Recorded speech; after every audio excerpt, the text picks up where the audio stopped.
one building that's been through a lot, let's say.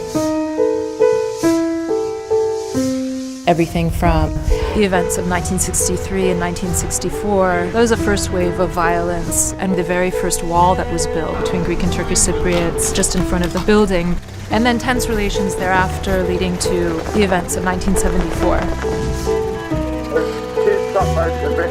The hotel across the street being taken over by UN peacekeepers, a field hospital being installed on the second floor, and then an observation post situated just on top of the building in case a war breaks out in Cyprus again. So we really are in a ceasefire.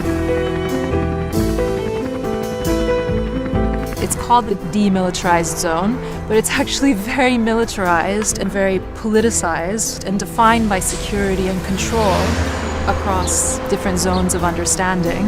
We're actually reclaiming a piece of this territory. It's something that has been an idea generated by a really truly independent grassroots initiative from the two sides working together to transform a building like this, and people coming there will infuse it with an identity rather than that being something that somebody from the outside or from the inside sort of tries to control and direct.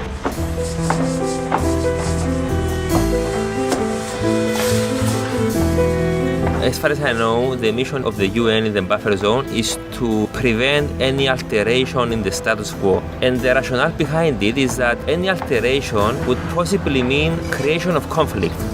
But our way of thinking was to create something in the buffer zone that would promote cooperation.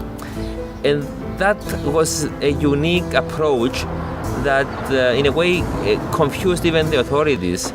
We had a lot of difficulties with bureaucracy and technical issues. We had to find a way to acquire the building through appropriate funding, convince the owners to sell it to us. Even people who had positive disposition towards cooperation, they were very hesitant. It took a lot of effort, it took a lot of determination, and indeed it was a very big challenge for us. Even sometimes convincing ourselves that we can make it. Behind our effort was to transform this area, which was connected to confrontation, to antagonism and conflict, from a dead zone into a zone for cooperation. We have a multilingual, multi-ethnic establishment and the vibrant cultural, educational research center that it is today. All the activities around the building were designed to achieve this ultimate aim of cooperation and establishing a healthy dialogue.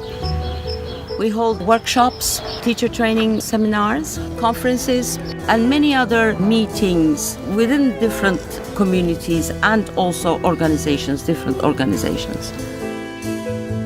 We host university students from other countries doing research.